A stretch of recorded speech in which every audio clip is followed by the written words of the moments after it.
Well, we can get the very, very latest now from Andrew. As you can see, he joins us from Misrata right now. Andrew, what's happening?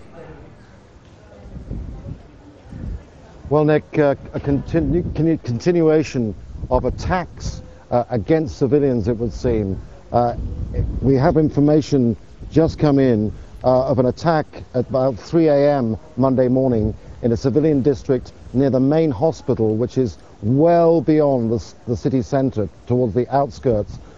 Fierce fighting over this hospital because it became a pro-Gaddafi base. It's now been taken, we can confirm, sometime on Sunday afternoon by the opposition forces. Now, what happened then was it was a fierce salvo of Grad missile strikes around the area. One, I know, has struck a family home, and I'm told, yet to be confirmed, that a father and mother and a 6-year-old child have burned alive, and their bodies have been taken to the opposition hospital not far from here. We're not sure of the other casualty figures at this stage. Information is only just coming through. So we have a situation now where the pro-Gaddafi lines have gone right out of the city. We can confirm that.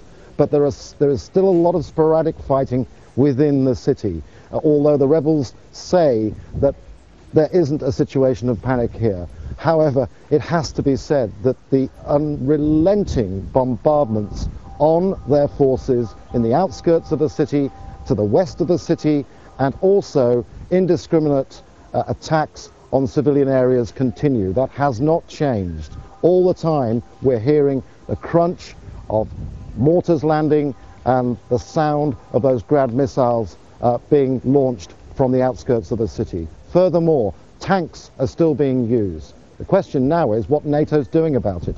We hear the sound of aircraft at high altitude and the thud of bombing on the outskirts of the city. We're not sure what targets are actually being hit, but I spoke to the commander of the sniper brigade here in the city, and he has led the attacks all along Tripoli Street, which has been the front line.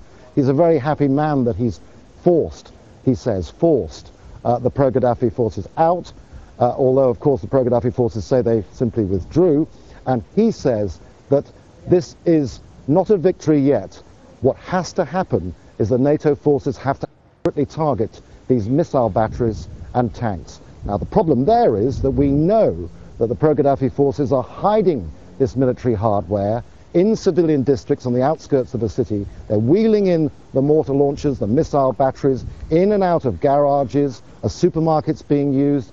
And I know also for a fact that there's a big debate going on between NATO commanders and the rebel forces here, who are getting more organized by the day. They're disheveled, they're tired, they're extremely brave, but they're still really an amateur force. They admit that, but they're very proud of the fact that they've made these military gains.